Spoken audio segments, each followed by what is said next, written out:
بسم اللہ الرحمن الرحیم۔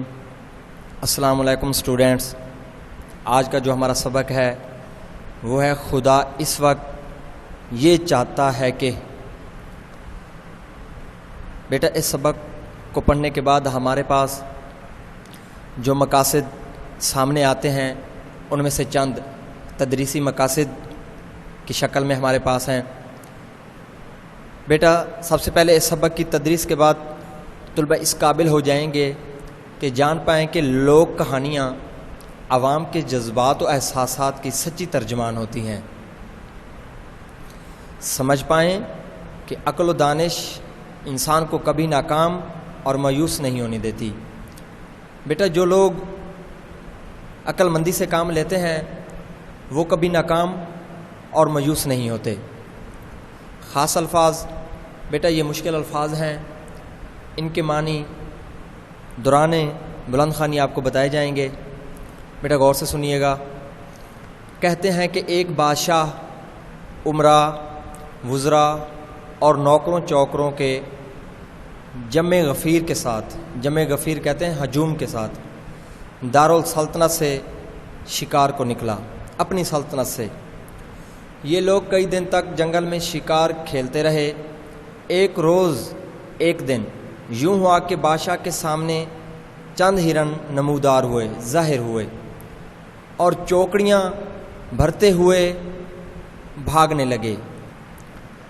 چوکڑیاں کا مطلب ہوتا ہے تیز تیز بھاگنا۔ بادشاہ نے تن تنہا اکیلے ان کے تعاقب میں گھوڑا ڈال دیا۔ تعاقب کہتے ہیں پیچھا کرنا۔ ہرن ایسے تیز رفتار تھے کہ باوجود سر پر دوڑنے کے بعد شاہ کا گھوڑا ان تک نہ پہنچ سکا۔ سر پر دوڑنا، بہت تیز دوڑنا۔ بادشاہ تیر پر تیر چلاتا رہا لیکن کوئی بھی تیر کاری نہ لگا۔ کاری کہتے ہیں سیدھے نشانے پر نہ لگا۔ ہرن بدستور بھاگتے رہے اور بادشاہ ان کے پیچھے گھوڑا دوڑاتا رہا۔ اب اسے محسوس ہوا کہ اپنے ترکش کے سارے تیر چلا چکا ہے۔ ترکش کہتے ہیں بیٹا ایک خول کو، ایک لکڑی نما بنا ہوتا ہے جس میں تیر رکھے جاتے ہیں۔ خالی ترکش کے ساتھ اب ہرنوں کا تعاقب فضول تھا، بغیر تیروں کے ہرنوں کا پیچھا کرنا فضول تھا۔ اس پر تکلیف دہ بات یہ تھی کہ بادشاہ اپنے ساتھیوں کو کئی کوس کیسے ہیں بیٹا فاصلہ، بہت فاصلے کے پیمانے کو کوس کہتے ہیں۔ ساتھیوں کو کئی کوس پیچھے چھوڑ کر آگے نکل آیا تھا۔ ہرنوں کو مار گرانے کی دھن کہتے ہیں شوق، لگن۔ وہ یہ بھول گیا کہ وہ کس راستے پر جا رہا ہے۔ اب اسے خیال آیا کہ یہاں سے واپسی ہو تو کیوں کر ہو۔ سامنے خاردار جھاڑیاں تھیں، خاردار کانٹے دار یا جنگلی درختوں کے جھونڈ تھے۔ دور دور تک راستے میں کوئی نشان نہ تھا۔ اس نے ادھر ادھر بہت نظر دوڑائی لیکن کہیں بھی کوئی آدم زاد دکھائی نہ دیا۔ آدم زاد مراد انسان۔ اب وہ تھا اور اس کا گھوڑا۔ جب گھوڑے کی ٹانگوں پر اس کی نظر پڑی تو یہ دیکھ کر دھک سے رہ گیا پریشان ہو جانا، دھک سے رہ گیا کہ کانٹوں بھرے جنگل میں دوڑتے ہوئے وہ بری طرح زخمی ہو چکی ہیں اور ان سے بے تحاشا خون بہہ رہا ہے۔ اس حالت میں وہ گھوڑے کو دوڑا بھی تو نہ سکتا تھا، البتہ اسے تسلی تھی کہ اس کے نیام میں تلوار موجود تھی جس سے وہ وحشی جانوروں کا مقابلہ کر سکتا تھا۔ وحشی جانور خون خوار جانور جو خون کرتے ہوں، انسانوں کو نقصان پہنچاتے ہیں۔ دن ڈھل چکا تھا۔ اس نے زخمی گھوڑے کی باگ ہاتھ میں لی اور اسے چلاتا ہوا پیادہ پا آگے بڑھا۔ پیادہ پا کہتے ہیں بیٹا پیدل چلنا۔ جھاڑیوں میں الجھتا، گھنے درختوں کے درمیان اپنا راستہ بناتا، جنگل کے خون خوار جانوروں کی دھاڑ چنگھاڑ سنتا، ان سے بچتا بچاتا وہ آگے بڑھتا گیا۔ اس نے 2 دن اور 2 راتیں سفر میں گزاریں اور بالآخر جنگل سے باہر آنے میں کامیاب ہو گیا۔ اس دوران اس نے کچھ کھایا پیا نہ تھا۔ جب تک جنگل میں تھا اسے کھانے پینے کا کوئی ہوش نہ تھا۔ اب جو ویرانہ کہتے ہیں جنگل جہاں کوئی نہ ہو، باہر نکلا تو اسے بھوک پیاس نے ستانا شروع کر دیا۔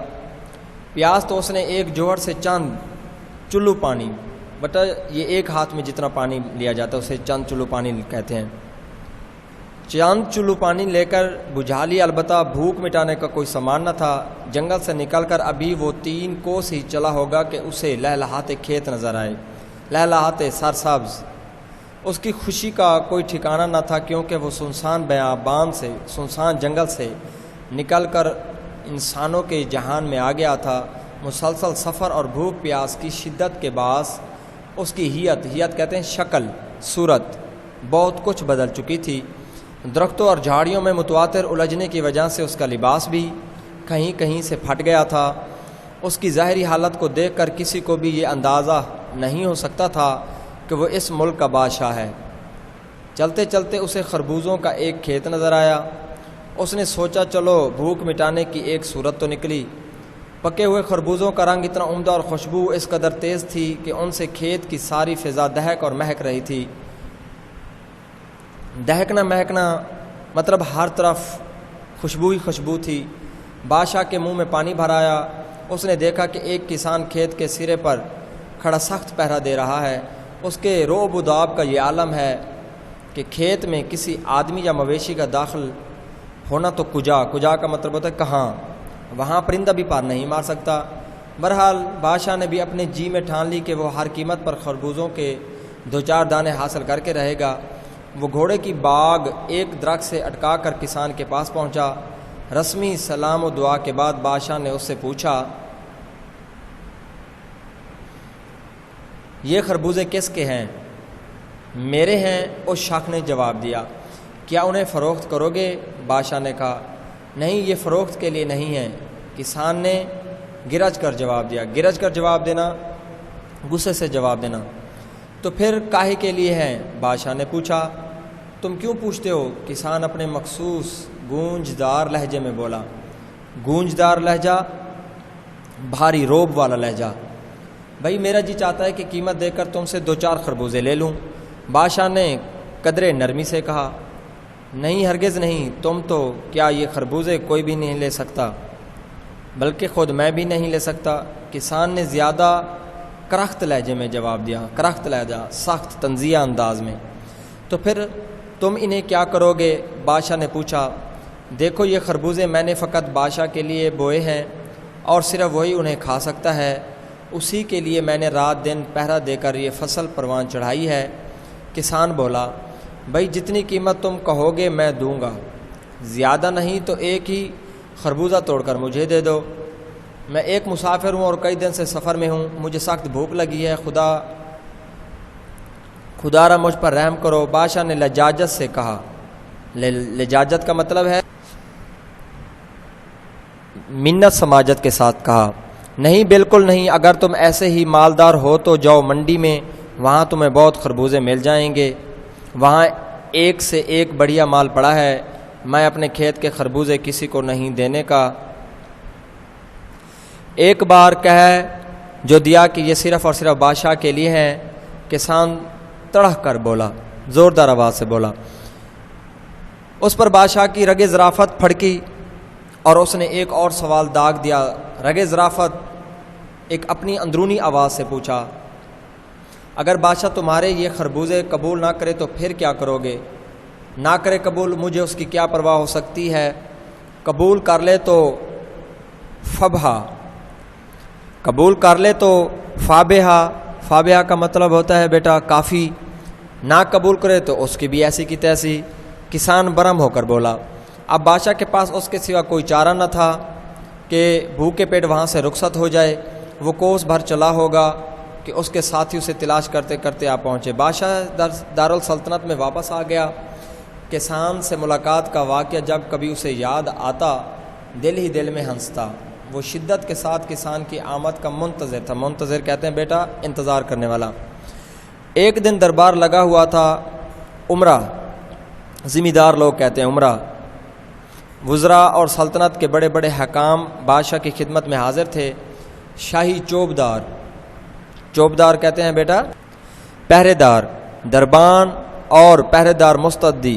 مستدی کہتے ہیں بیٹا ہوشیاری سے اپنے اپنے فرائض انجام دے رہے تھے. اتنے میں بادشاہ کی نظر دربار کہ صدر دروازے کی طرف اٹھی تو اس نے دیکھا کہ ایک کسان گدھے پر ایک بہت بڑی بوری لادے کھڑا ہے۔ دربان اسے اندر آنے سے روک رہا ہے، لیکن وہ دربار میں داخل ہونے پر اصرار کر رہا ہے۔ بیٹا اصرار کا مطلب ہوتا ہے ضد کرنا۔ بادشاہ نے چوبدار خاص کو یعنی پہرے دار کو حکم دیا کہ فی الفور فوراً جاؤ اور دروازے پر کھڑے شخص کو اس کے گدھے سمیت یہاں لے آؤ۔ اس حکم کے سنتے ہی وہ کسان کو دربار میں لے آیا۔ کسان نے بادشاہ کے سامنے آتے ہی سینہ تان کر ہاتھ ماتھے پر لے جا کر خالص دیہاتی انداز میں السلام علیکم کہا۔ بادشاہ نے اس کے سلام کا جواب دیتے ہوئے اس سے پوچھا، تم کون ہو اور یہاں کیوں آئے ہو؟ میں فلاں گاؤں کا کسان ہوں اور آپ سے ملنے آیا ہوں۔ دیہاتی نے جواب دیا، یہ تم گدھے پر کیا لاد کے لائے ہو؟ بادشاہ نے پھر پوچھا، یہ خربوزے ہیں، میں نے صرف آپ کے لیے بوئے تھے، جب پک کر تیار ہو گئے تو بوری میں بھر کر یہاں لے آیا۔ اب چاہتا ہوں کہ آپ انہیں قبول کر لیں اور مجھے واپس جانے کی اجازت دیں۔ کسان نے کہا، دیکھو اگر میں تمہارے خربوزے قبول نہ کروں تو پھر کیا کرو گے؟ بادشاہ نے سوال کیا۔ اس پر کسان کچھ ٹھٹکا، مرجھایا، پریشان ہوا۔ اسے پچھلے والا سوال یاد آیا، یہ سوال تو پہلے بھی کوئی شخص مجھ سے کر چکا ہے۔ اس نے دل میں سوچا، اسے کھیت میں پیش آنے والا واقعہ یاد آ گیا۔ غور سے بادشاہ کی طرف دیکھا تو اس کا چہرہ مہرا ڈیل ڈول حلیہ ناک نقشہ بالکل اسی شخص کا سا لگا جو اس سے کھیت میں مل چکا تھا۔ بادشاہ نے کسان کو سوچ میں گم پایا تو اس نے اپنا وہی سوال دہرایا، میری بات کا جواب کیوں نہیں دیتے؟ میں نے تم سے کہا ہے نہ کہ اگر میں یہ خربوزے قبول نہ کروں تو پھر کیا کرو گے؟ کسان بلا جھجک بولا، تو پھر وہی کروں گا جو اس سے پہلے کھیت میں کہہ چکا ہوں۔ اس جواب پر بادشاہ مسکرا دیا اور اس نے حکم دیا کہ بوری میں سے خربوزے نکال لیے جائیں اور اس میں اشرفیاں اور جواہرات بھر کر کسان کو لوٹا دی جائے۔ کسان نے اپنے خاص انداز میں بادشاہ کا شکریہ ادا کیا اور گدھے پر بوری رکھ کر خوشی خوشی دربار سے واپس ہوا۔ جب کسان رخصت ہو گیا تو وزیر سلطنت آگے بڑھا اور تسلیمات بجا لا کر یوں عرض پرداز ہوا۔ بادشاہ کے آگے عرض کیا کہ اگر بادشاہ سلامت نے اسی طرح کی سخاوت جاری رکھی کہ ایک بوری خربوزوں کی قیمت ایک بوری اشرفیوں اور جواہرات کی صورت میں ادا کرتے رہے تو پھر خزانے کا خدا ہی حافظ ہے۔ کسان کی خوشی کو چند سو اشرفیاں بھی بہت تھیں۔ اگر حضور برا نہ مانے تو عرض کروں کہ ایک معمولی سے کسان کو اتنی بڑی دولت عطا فرما کر آپ نے کچھ اچھا نہیں کیا۔ یہ خانہ زاد سلطنت کا خیر خواہ ہے، خانہ زاد غلام سلطنت کا خیر خواہ بھلائی چاہنے والا، جہاں کمزوری دیکھے گا، جہاں پناہ کو اس سے آگاہ کرنا اپنا فرض سمجھے گا۔ آگے حضور خود روشن ضمیر ہیں، برا بھلا خوب جانتے ہیں۔ وزیر کی باتیں سن کر بادشاہ اس سے یوں مخاطب ہوا، تم ہمارے وزیر ہو اور با تدبیر ہو، تدبیر کہتے ہیں میرا مشورہ دینے والا، ہمیں جو کرنا تھا ہم نے کیا، اب تم جا کر دانش مندی کا کام میں لاتے ہوئے وہ سب کچھ واپس لے آؤ جو ہم نے کسان کو دیا ہے۔ وزیر گھوڑے پر سوار ہوا، اسے سر پر دوڑا کر آنن فانن، سر پر بہت تیز دوڑا کر آنن فانن جلدی ہی جلدی کسان کو راستے میں جا لیا اور تحق کے معنی حکمانہ انداز میں کہا، ٹھہرو ٹھہرو، رک جاؤ رک جاؤ۔ کسان رک گیا اور بولا، کیا ہے کہ بچے، من بھر خربوزے دے کر تم اتنی ساری دولت لیے جا رہے ہو، یہ نہیں ہو سکتا۔ وزیر نے کہا، کیوں نہیں ہو سکتا؟ یہ دولت مجھے تم نے تو نہیں دی، بادشاہ نے دی ہے۔ کسان نے اپنے خاص لہجے میں جواب دیا، تمہیں معلوم ہونا چاہیے کہ میں وزیر سلطنت ہوں، یہ دولت تم چند شرائط کے ساتھ لے جا سکتے ہو۔ وزیر بولا، اگرچہ میرے لیے یہ جاننا ضروری نہیں کہ تم کون ہو اور یہ بھی ضروری نہیں کہ میں تم سے سلسلے میں بات کروں، یہ میرا اور بادشاہ کا معاملہ ہے، بہرحال شرطیں بتاؤ۔ پہلے میرے 3 سوالوں کا جواب دو۔ وزیر نے کہا، بسم اللہ، تو تمہارا پہلا سوال کیا ہے؟ کسان نے پوچھا، میرا پہلا سوال یہ ہے کہ آسمان پر کتنے تارے ہیں؟ وزیر نے کہا، کسان نے گدھے کی پیٹھ پر ہاتھ مارا اور کہا، جتنے اس پر بال ہیں۔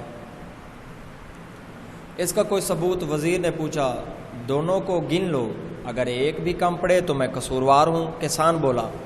وزیر نے لاجواب ہو کر دوسرا سوال کر دیا، بتاؤ زمین کی ناف کہاں ہے؟ ناف کہتے ہیں پیمائش۔ کسان کے پاس ایک چھوٹی سی برچھی تھی جسے وہ لاٹھی کے طور پر استعمال کیا کرتا تھا۔ اس نے وہ برچھی زمین میں گاڑ کر کہا، یہ رہی زمین کی ناف۔ چاروں طرف سے زمین کو ماپ لو، انگشت انگلی بھر بھی کم نکلے تو میں قصوروار ہوں۔ اس کا بھی وزیر کے پاس کوئی جواب نہ تھا۔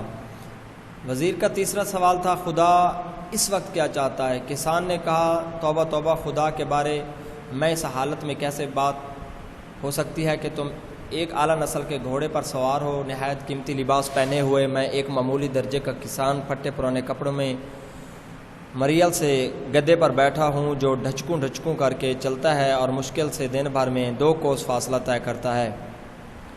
بھلا اس حالت میں خدا کے بارے میں کیا بات کر سکتا ہوں؟ مجھے میرے سوال کا جواب چاہیے۔ وزیر بولا، اپنے سوال کا جواب چاہتے ہو تو ایک کام کرو، کسان نے کہا۔ وہ کیا ہے؟ وزیر نے پوچھا۔ یہ کہ تم گھوڑے پر سے نیچے اترو، اپنا لباس مجھے دو اور میرے کپڑے تم پہنو اور اس گدے پر سوار ہو جاؤ، پھر میں تمہارے سوال کا جواب دینے کے قابل ہو سکتا ہوں۔ میں تمہیں بتاؤں گا کہ خدا اس وقت کیا چاہتا ہے۔ وزیر گھوڑے سے اترا، کسان نے وزیر کا لباس پہنا، وزیر نے کسان کے کپڑے پہنے اور گدے پر بیٹھ گیا۔ کسان نے جھٹ سے گدے پر سے بوری اٹھائی اور لپک کر وزیر کے گھوڑے پر سوار ہو گیا۔ اشرفیوں اور جواہرات سے بھری بوری سامنے رکھی اور ایڑ لگا کر گھوڑے کو دوڑا دیا۔ جاتے جاتے اس نے وزیر سے کہا، خدا اس وقت یہ چاہتا ہے کہ میں تمہارا لباس پہنے اس شاندار گھوڑے پر سوار ہو کر بادشاہ کی عطا کی ہوئی دولت کے ساتھ اپنے گاؤں واپس جاؤں اور تم میرے کپڑوں میں ملبوس اس گدے پر بیٹھ کر دربار میں لوٹو۔ سمجھ گئے؟ لوک کہانیاں۔ بیٹا یہ سبق لوک کہانیوں سے لیا گیا ہے۔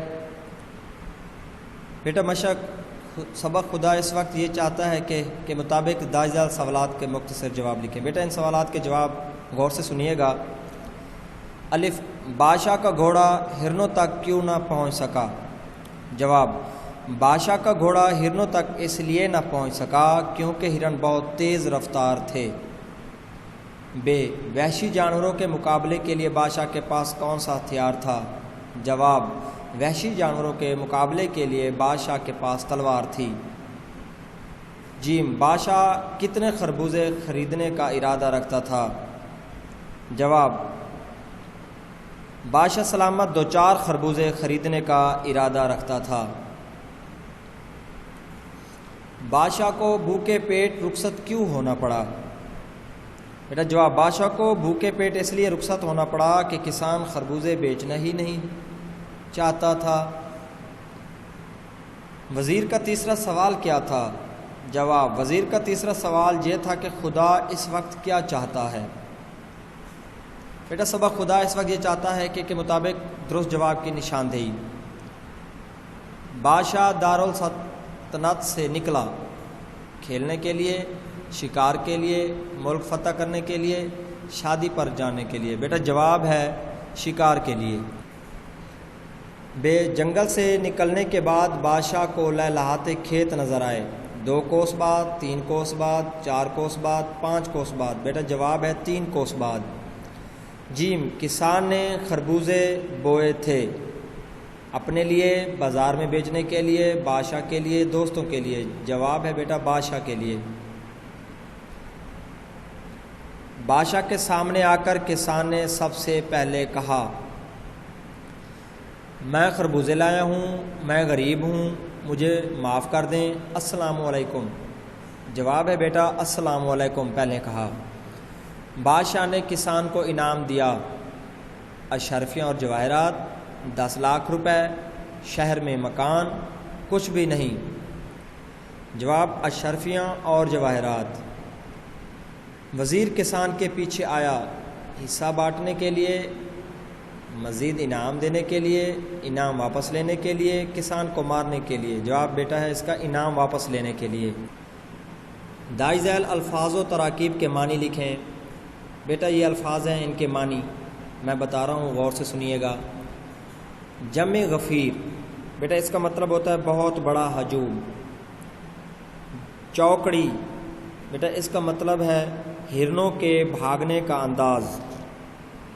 نیام، تلواروں کا خول جس میں تلوار رکھی جاتی ہے۔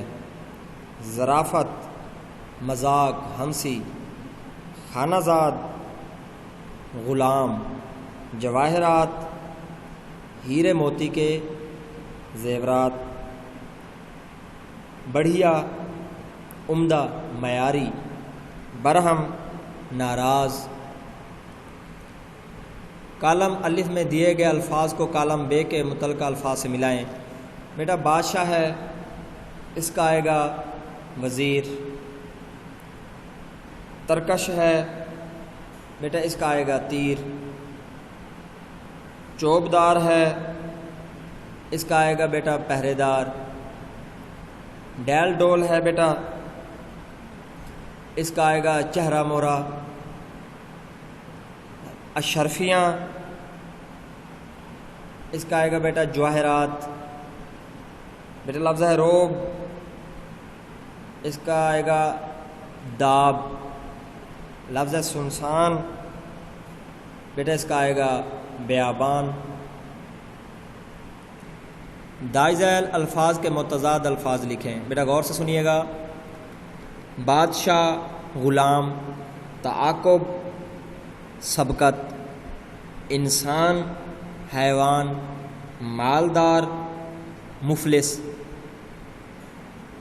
ٹھٹکنا، چلنا، خیر خواہ، بدخواہ، زمین، آسمان، شاندار، بے شان۔ مدرجہ ذیل محاوروں کو اپنے جملوں میں استعمال کریں۔ بیٹا ان الفاظ کے میں آپ کو جملے بتا رہا ہوں، غور سے سنیے گا۔ گھوڑا ڈالنا، اس کا جملہ ہے شکار نظر آتے ہی گھوڑ سوار نے اس کے پیچھے گھوڑا ڈال دیا۔ دھک سے رہ جانا، گاڑی چلانے کے دوران بریک فیل ہونے پر اسلم کا دل دھک سے رہ گیا۔ پر مارنا، سرکاری خزانے میں سخت پہرے کے باعث انسان تو کیا پرندہ بھی پر نہیں مار سکتا۔ پروان چڑھانا، والدین محنت مزدوری کر کے اپنی اولاد کو پروان چڑھاتے ہیں۔ خدا ہی حافظ ہونا، اگر تم امتحانات کی تیاری نہیں کرو گے تو تمہارا خدا ہی حافظ ہے۔ داغ دینا، استاد نے طالب علم کے پہلے سوال کا ابھی مکمل جواب نہ دیا تھا کہ اس نے دوسرا سوال داغ دیا۔ دائی ذیل الفاظ و تراکیب کو جملوں میں استعمال کریں۔ بیٹا یہ الفاظ ہیں، ان کے بھی جملے بنانے ہیں۔ جمع غفیر، عید الفطر کی نماز کے موقع پر بادشاہی مسجد میں نمازیوں کا جمع غفیر ہوتا ہے۔ جمع غفیر کا مطلب ہوتا ہے بیٹا ہجوم۔ ترکش، خول کو کہتے ہیں جس میں تیر رکھے جاتے ہیں۔ شکاری نے شکار کرنے کے لیے ترکش سے تیر نکالا۔ آدم زاد، تمام دنیا میں موجود انسان آدم زاد ہیں، مراد آدمی۔ وحشی، عام طور پر وحشی جانور جنگلات میں رہتے ہیں۔ وحشی جانور بڑے خونخوار جانور۔ صورت، انسان کو صورت کے ساتھ ساتھ سیرت کو بھی خوبصورت بنانا چاہیے۔ اصرار، بھکاری نے مسافر سے بھیک مانگنے پر اصرار کیا۔ اصرار کا معنی ہے بیٹا ضد کرنا بار بار۔ شدت، امریکہ میں زلزلے کے جھٹکے بڑی شدت سے محسوس ہوئے۔ واقعہ، قرآن مجید میں غزوہ بدر کا تفصیلی واقعہ موجود ہے۔ دائی ذیل الفاظ کی جمع لکھیں۔ ہرن، ہرنوں، گھوڑا، گھوڑے، جنگل، جنگلات، ویرانہ، ویرانے، مال، اموال، دربان، دربانوں، تدبیر، تدابیر، شرط، شرائط۔ سبق خدا اس وقت یہ چاہتا ہے کہ مطابق مناسب لفظ کی مدد سے خالی جگہ پر کریں۔ الف، چلتے چلتے اسے خربوزوں کا کھیت نظر آیا۔ وہ اپنے ترکش کے سارے تیر چلا چکا ہے۔ اس کی ہیئت، شکل، اس کی ہیئت بہت کچھ بدل چکی تھی۔ اس نے گھوڑے کی لگام ایک درخت سے اٹکا دی۔ بتاؤ زمین کی ناف کہاں ہے؟ بیٹا وزیر با تدبیر نے کسان سے کون سے 3 سوال پوچھے؟ سوال نمبر 1، آسمان پر کتنے تارے ہیں؟ سوال نمبر 2، زمین کی ناف کہاں ہے؟ سوال نمبر 3، خدا اس وقت کیا چاہتا ہے؟ بجلی کے بل کی درستی کے لیے اپنے علاقے کے SDO وابڈا کے نام درخواست۔ بیٹا یہ درخواست آپ کو گرامر کے پورشن کے ساتھ یہ بھیجی جائے گی، وہاں پر اس درخواست کو آپ حل کریں گے۔ سرگرمیاں بیٹا، طلبہ آپس میں اچھی لوک کہانیوں کا تبادلہ کریں۔ اس لوک کہانی کو جماعت کے کمرے میں اپنے ہم جماعتوں کے ساتھ ڈرامے کی صورت میں پیش کریں۔ سخاوت کے موضوع پر ایک مختصر سا مضمون تحریر کریں۔ برائے اساتذہ، طلبہ کو لوک ادب اور لوک کہانیوں کے بارے میں ابتدائی معلوم دیں۔ طلبہ کو اس سبق میں استعمال ہونے والے مشکل اور نئے الفاظ کے معنی بتائیں جو بیٹا آپ کو بتائے گئے ہیں۔ انہیں ان سے جملے بنانے کی مشق کرائیں۔ یہ بیٹا آپ کو جملے بھی بنا کر بتا دیے گئے ہیں۔ طلبہ کو اس کہانی میں موجود حکمت و دانائی کی باتوں کے بارے میں بتائیں۔ بیٹا عقل مندی ایک ایسی چیز ہے جو انسان کو کبھی مایوس نہیں ہونی دیتی۔ بیٹا آپ کو سبق کے خلاصے کی تصویر ارسال کی گئی ہے۔ سب سے پہلے بیٹا کہ لوک کہانیاں کیا ہوتی ہیں؟ لوک کہانیاں عام لوگوں کی کہانیاں ہوتی ہیں۔ ان میں ان عام لوگوں کے سچے جذبات و احساسات ہوتے ہیں۔ عقل مند آدمی کبھی ناکام اور مایوس نہیں ہوتا۔ بیٹا یہ خلاصہ تھوڑا لینتھی ہے، لیکن آپ نے گھبرانا نہیں ہے۔ آپ اسے لکھیں گے اور تیار کرنا بہت ہی آسان ہے، کیونکہ یہ عام لوگوں کی کہانی ہے تو یہ عام ہی ہے۔ آپ اسے ایک بار پڑھیں گے تو امید ہے کہ انشاءاللہ آپ کو تیار ہو جائے گی۔ بیٹا یہ تصویر بھی آپ کے خلاصے کا حصہ ہے۔ آپ اپنا خلاصہ مکمل کرتے وقت اس حصے کو بھی مکمل کریں گے۔ بیٹا اس تصویر میں آپ کا خلاصہ اینڈ ہو رہا ہے۔ آپ اس خلاصے کو صاف شفاف خوبصورت لکھیں گے اچھی لکھائی کے ساتھ۔ بیٹا لکھنا تو مشکل ہے لیکن اسے یاد کرنا بہت آسان ہے، کیونکہ یہ عام لوگوں کی کہانی ہے اور ایک ہی بار پڑھنے سے آسانی سے تیار ہو جاتی ہے۔ بیٹا یہ آپ کے گھر کا کام ہے۔ سبق خدا اس وقت یہ چاہتا ہے کہ سوالوں کے جوابات ہیں، اور بیٹا یہ سوالات کے جوابات آپ نے اپنی اردو نوٹس کاپی پر لکھنے ہیں، اپنی اردو نوٹس کاپی پر صاف شفاف لکھنے ہیں۔